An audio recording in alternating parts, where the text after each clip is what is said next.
Siyempre naman nagana rin siya kahit walang battery. So, eto nga yung ating pang BP na pang malakasan. Ayan, automatic na nga pala yan guys, kaya hindi ka na mahihirapan magpisil-pisil. So, ayan, may kasama na siyang libreng battery, pero gagana siya kahit walang battery. Ayan, may saksakan siya sa gilid. Ayan, pakita ko sa inyo. Ayan, di natin nilagyan ng battery. And uncut nga pala to guys, di natin ikakatire-diretso lang. Pinas forward ko lang para hindi masyadong mahaba yung video natin. Ayan, so nakita nyo naman wala yung battery pero gumana pa rin siya. Basta nakasaksak siya guys. Ayan. So, may kasama tong pang-charge. Ayan, kaso hindi ko na alam kung saan ko na ilagay, na misplaced ko yata. So, charger na lang ng cellphone yung ginamit ko dyan. And eto nga, mag-BBP tayo. Ipapakita ko sa inyo yung BP ko. Charing, ayan. Abangan nyo, high blood ba o low blood?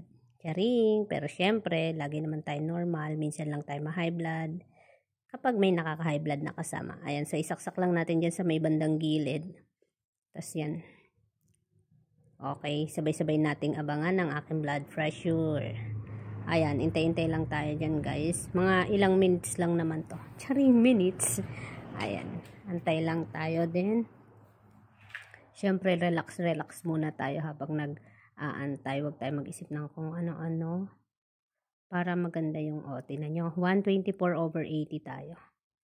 Yan. Tapos, ayan. Pakita ko rin sa inyo na nagana siya kapag di battery.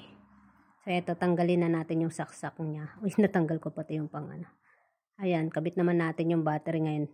Bale, 4 na AAA battery lang. Pero, ayan, may kasama na nga siyang libreng battery. Ayan.